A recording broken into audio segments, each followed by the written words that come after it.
Welcome. And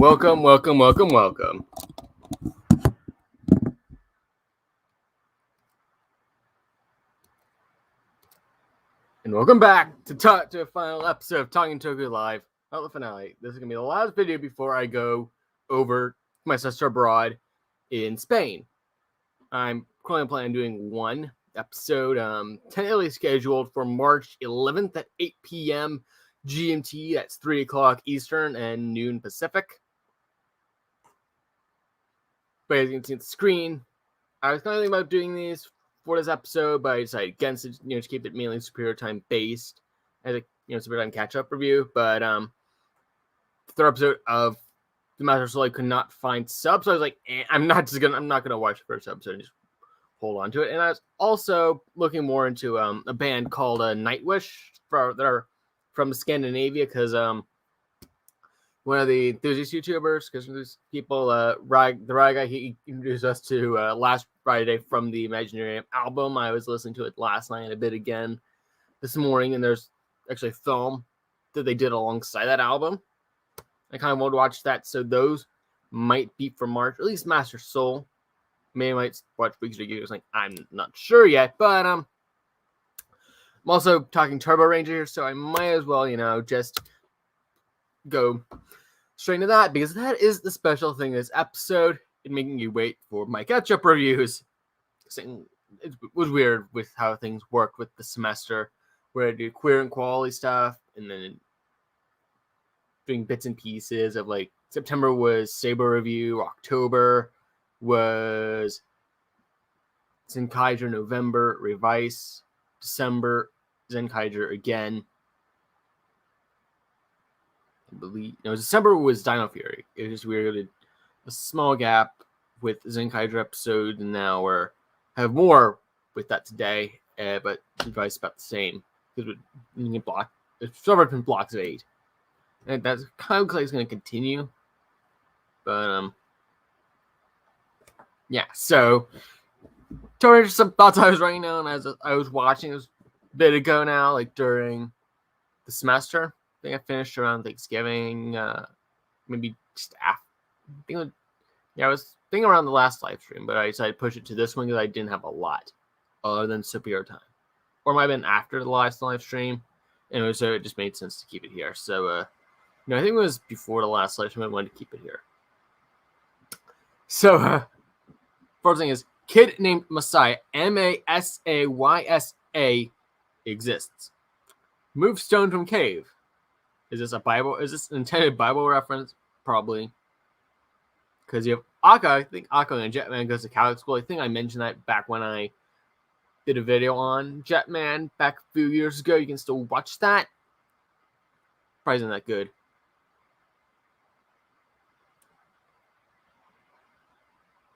Yeah, Fairy has a pet named Locky that is key to befriending some ally Boma back in the day. The thing is with him is that he is in the first episodes and all of the bumpers, but he's basically dead for the whole series, which is kind of weird to me. Like, why are you posting Lakia in your bumper if he's basically dead the whole series?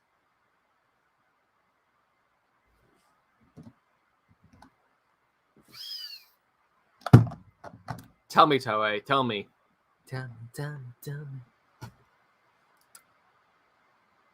Same calls that one of the generals becomes a vehicle, that is Zoltan. Basically, a little kind of very weird looking character aesthetically. So I kind of think that maybe if it were adapted like today, they probably would only keep Zoltan as a quad if they really wanted to. Back in the day, like obviously it was like the first season, they probably would have to be stuck. They probably would be stuck with that, with Zoltan's suit and the footage, because that's kind of how it was with the G-Ranger. I don't think they took anybody out until they took out Scorpina in season 2. Now, see the whole thing with the villains is like Indian lore, at least with the generals. They only know the starting group.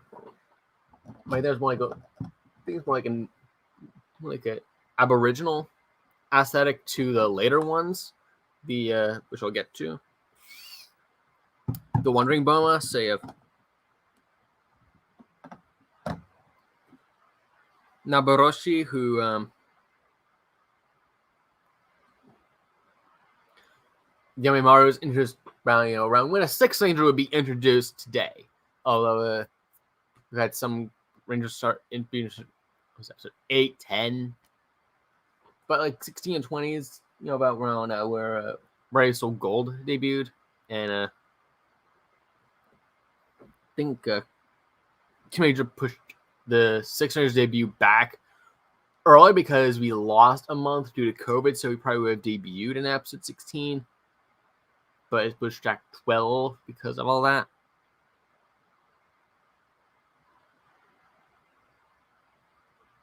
And Naboroshi's actions make the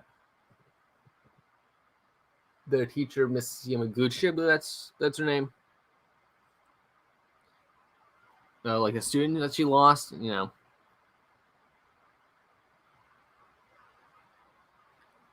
And then Kirka is the other one who joins like in the second half after basically, I think he's like teased a bit when the original generals get killed off, but she and Naboroshi don't join until after they're all dead. So basically the bad guy like replaces them, which is kind of weird. So it'd be like an interesting way a super season where you basically kill off the original generals in the first season, and then the season 2 premiere would introduce new people. Although it might have been around in the first season, as in like a rogue character they introduced like in episode 8. It's probably would be if you were adapted in the present with like a 2-season thing that Nick kind of forced the show to do.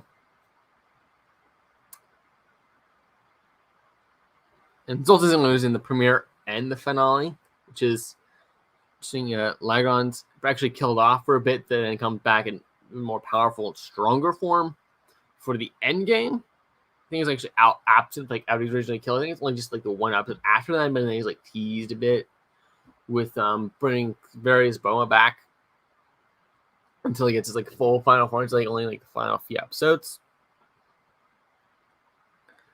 And also these new generals, they get special armor, and briefly Kiryu gets a special like armor that's gonna remove like humanity from her being a wandering Boma. Is that the oldest Boma, the Boma that created the wandering Boma, is still alive, and the wandering Boma basically means like almost kind of like the Avatar.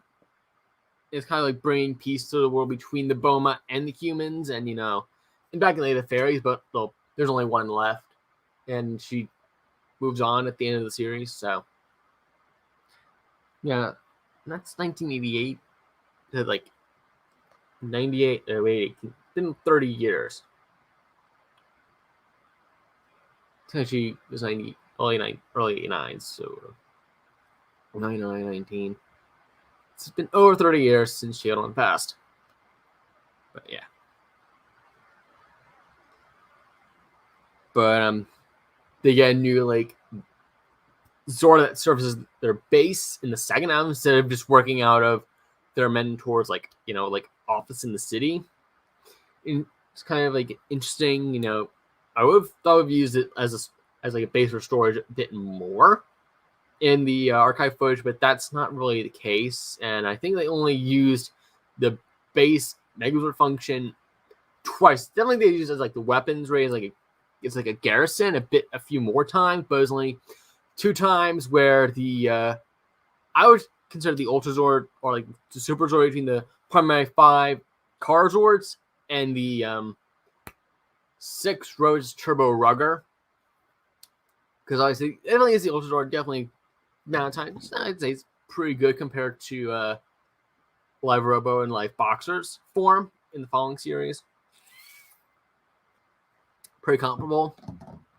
Now, it's probably not as much as like a modern Super Robo or Fusion Zords that are used. Maybe like it was like just like between the first 2 Robos, probably comparable to that. Although I definitely feel there are times where the thing kind of been weird because the Rangers are also Zords. But I do think it's kind of just main Robo and extra and the second Robo together is pretty good, but the final form with the Super Robo really getting sucked into the base Robo, not really so. Although I think it'd be interesting, like, just to use when they come together, it'd be interesting to use like kind of like what SP do with the cockpit like that for their base Robo. Except the Zordon comes in, but that's not the case with SPD, obviously. Although the base moves in that for SPD.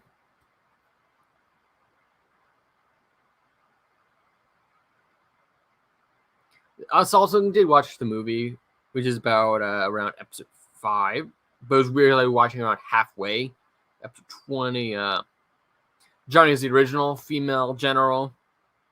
This whole like snake theme with her, so it's her final form is a little jank by today's standards, but it was probably pretty decent back then. But it's a cool final monster, by the way. The monsters still look pretty cool for this time compared to Goranger, Jaka, Battle Fever, Lindsay Man.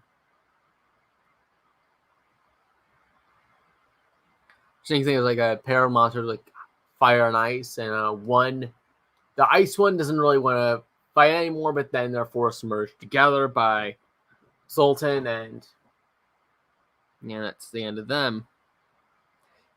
Obviously, the Messiah thing, there are definitely like a lot of Rangers Help Random Kid episode, but there's an interesting twist one with a dog where the Pink Ranger rescues a puppy from being hit by a car. She mends his wounds, and then instead of the monsters turning people into dogs, they turn this dog into a human, and they usually it's used as a trap for the Pink Ranger, although, puppy doesn't know it's a trap, and then, they go their separate ways as usual, but,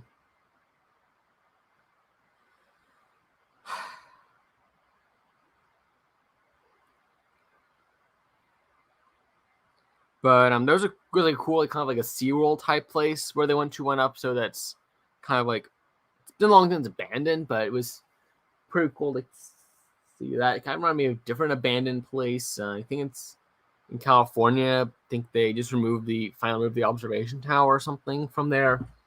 I think Bright Sun Films did that a few months ago. Another thing I was talking about in Japan, but something else, like on the West Coast, kind of like a SeaWorld. Okay, but there is a literal episode about Zoltan's farts. It's like, it's kind of like a comic relief character, and just like relegating it to parts like, okay, it's better than a Random Kid episode, but because it deals with our random characters. But I think he is redeemed for that with his metal type monster episode. Kind of makes me think of like like a Chuck E. Cheese, or like just an animatronic without their flesh and robes and stuff. So since my Chucky's I went to a lot growing up is now nothing but an antique store, I almost just want to go inside the antique store to do a video on it, just as a joke. Or at least just like flashback memories, but no new videos like travel stuff until like Spain, but I will be doing a cool experience at the Tower Theater tomorrow, which you're gonna check out my Instagram, history_leisure, if you want to see the cool thing with Van Gogh, not the Tower Theater.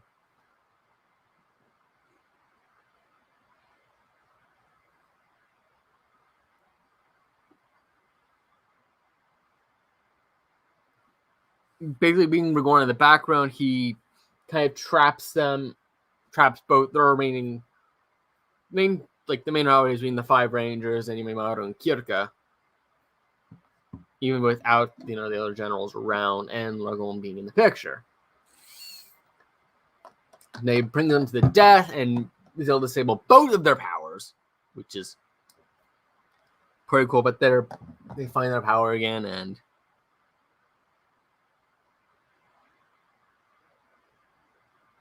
the interesting thing about so this was like around December with Kaido's birthday. Was like thinking about, and Chiron's birthday is also in December. It's like interesting, like Kaito wasn't even born when Chiron died, which is that's how much time has passed in Sentai. The character's dying at the end around the start of the Heisei era, and then the character's coming of age now in the Reiwa era, and there's obviously no crossover there.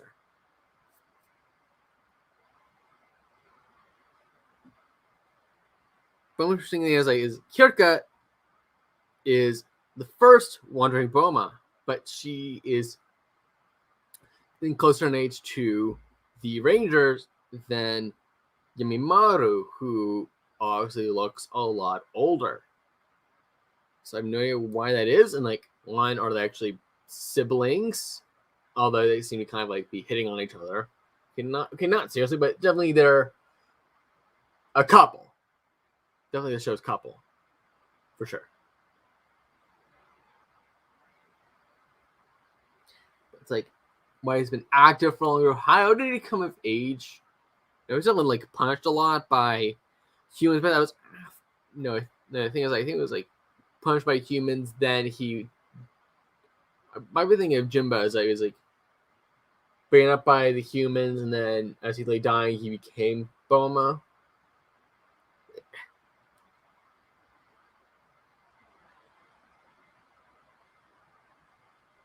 I was like seeing like unfortunately, of two of them say the ace first with when their teacher is turned to a child and she wants to go, write all the rights and stuff. And the second time I made a meme of, which is the Ricky Has Time meme. It's been around which is Shiron's birthday episode where like there's a monster, if he eats a fairy, he'll be immortal. So he only eats her, but he defeats him because before she's fully digested and gains immortality.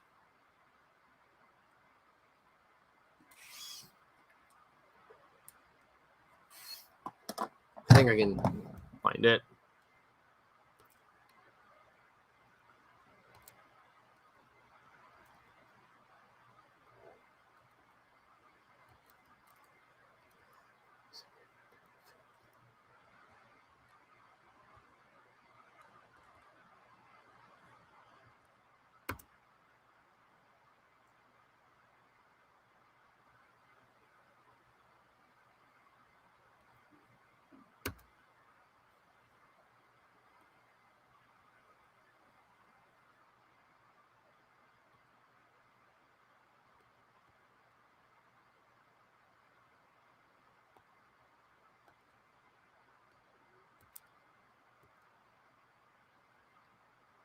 Yeah, that's what I was talking about. The Mr. Incredible, I've got time meme, but it's like, see, to go Ultra Twister. I know Great Adventure had one. I was the only one to come to America.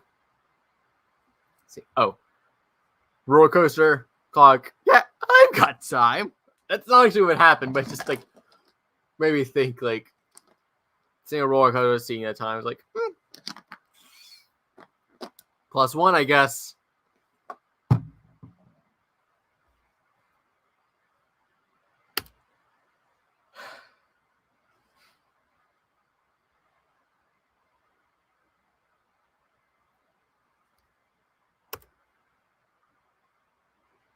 But yeah, it's been a while since I've been talking Zen Country. I was back in October.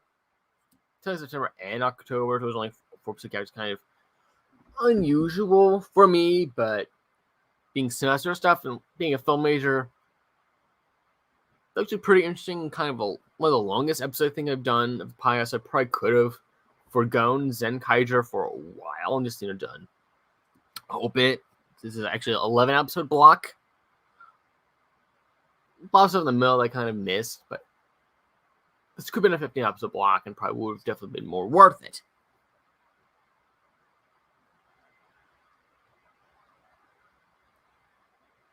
things that the power thing with Kaiser threw me off the scent of it being Kaiser. I thought it was just like a pure like robot, which I think would probably happen if Right Soldier were adapted that Kaiser is a robot and he gets blown up. Although it's like weird, they have to rescue the whole rescue operation thing, but they can easily get around it unless there's something like important, like tied to the grid or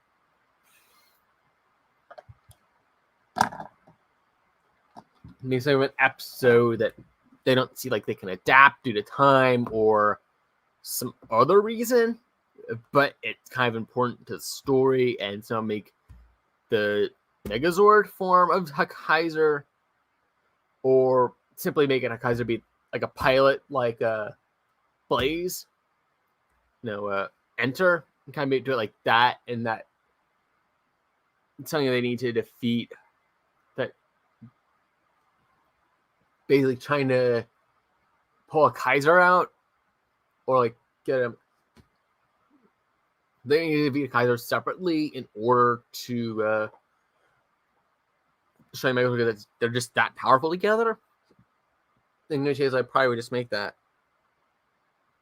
the 4, gold helps with that. It would probably just be something with 4 doing a quick attack and blowing them up. No, Zox to help Kaito with the final thing, and their Zord Megazord type thing.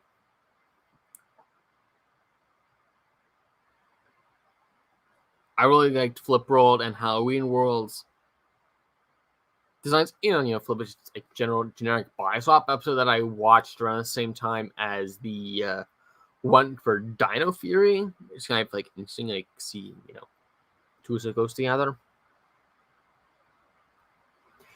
Halloween thing being like a jack-o'-lantern power source, that was kind of cool.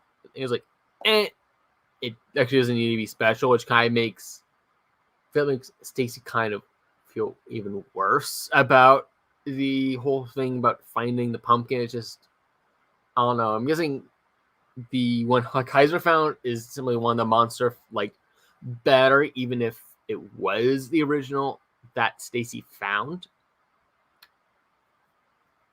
I don't know.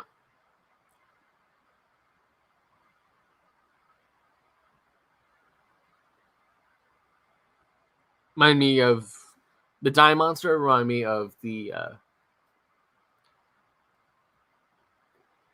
poetry game monster from Kira Major, which I turned into basically an NFT monster in my adaptation before NFTs really became a big thing. And that in turn makes me think of Uden and Satan from Ray Soldier. Although I do think the Jammin definitely looks more like it because of the cloth turban kind of thing he has. And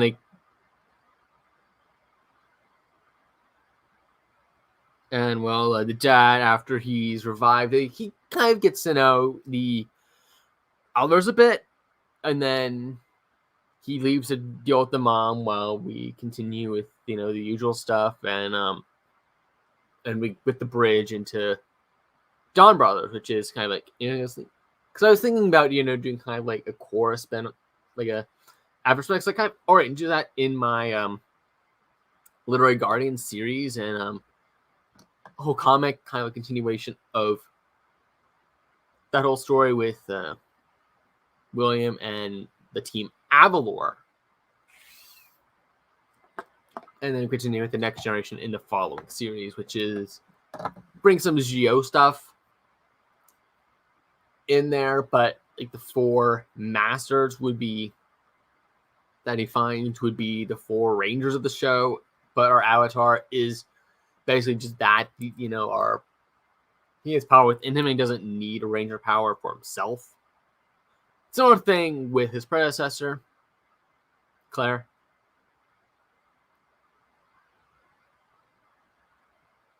Apparently, Bon and New Year's on the same day is a thing. It's a reference in Japan, quote in Japan. So Happy New Year, because this is being recorded and streamed on January 1st of 2022. Yeah, and they also don't like the New Year World tarnishing Kaio's birthday. And I think, there's always like some cool like fun fact or something. Although it's usually kind of falls into more like Japanese culture, but I think the one with the radish monster I think was pretty cool and a bit more universal. Although definitely those fun fact things are lost in translation. But yeah, last time we talked about Revice, we just had Evil debut, but since we had Live and a new driver, and we got the first act of the series basically over. And demons, like the arm upgrades, reminds me of Kyorager and Roy Soldier, although, Roy Soldier gets like full armor things.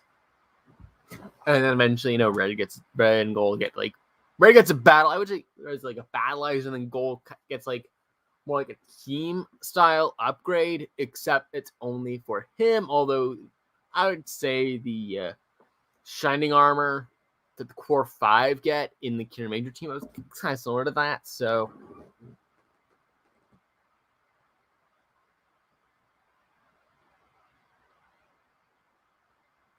the whole thing of like Daichi's past that kind of comes into play with purification makes Ikki feel some guilt.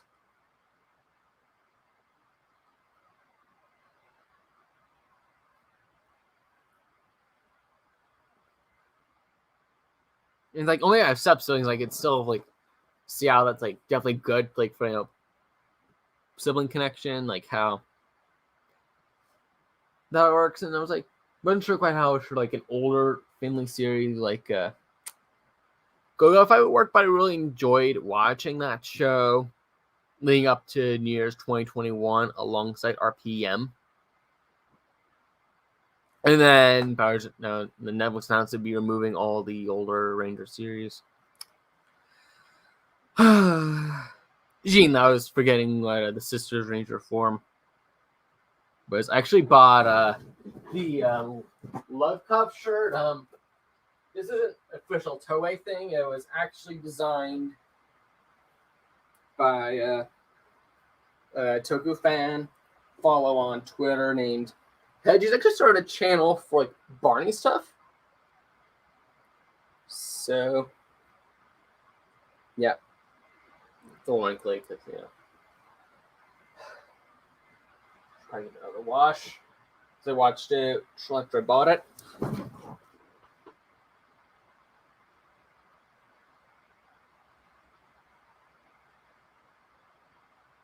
And also around the time they were talking about it was announced that they wanted to revise a female lead.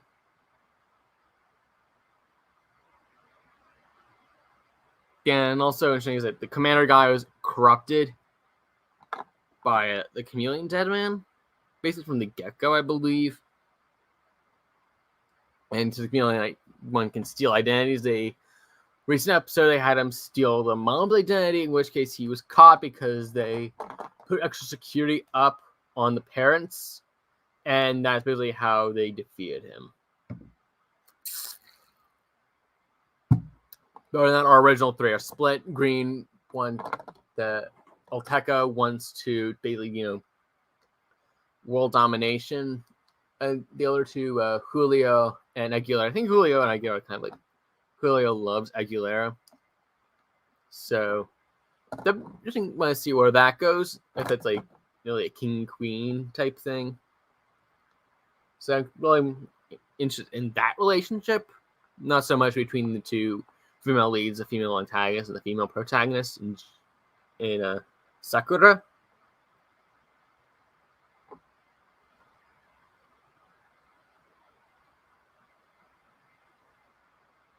And there's 2 others, I believe.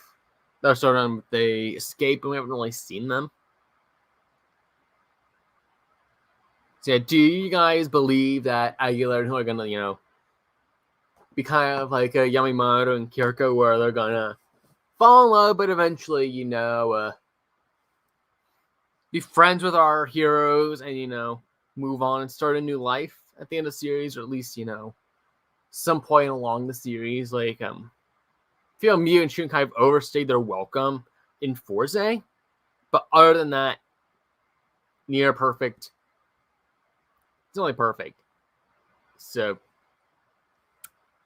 but nice that like it came back in like the end game, but they didn't need to be basically like be around the whole series. And it's nice, stick around with our newer characters, but that's just not the case. So yeah, short 30-ish minute stream. Yeah. It's been about 30 minutes. Pretty good show today. As I mentioned at the top of the show, time of next stream, March 11th, 8 p.m. GMT, 3 p.m. Eastern, noon Pacific. Obviously, that is the prom of Miyu and Shun, 10th anniversary of their high school graduation. I'm going to call it. Might want to do something special with that. Over in Spain, it might just be, this, because I think most of them are going to go down to Salamanca. So, yeah. Thank you guys for watching. Comment, like, subscribe. And that should be the only stream over in Spain, but if I want to do a special video on the Master Soul and Imaginarium, that might come up at some time. But, yep. I'll see you next time.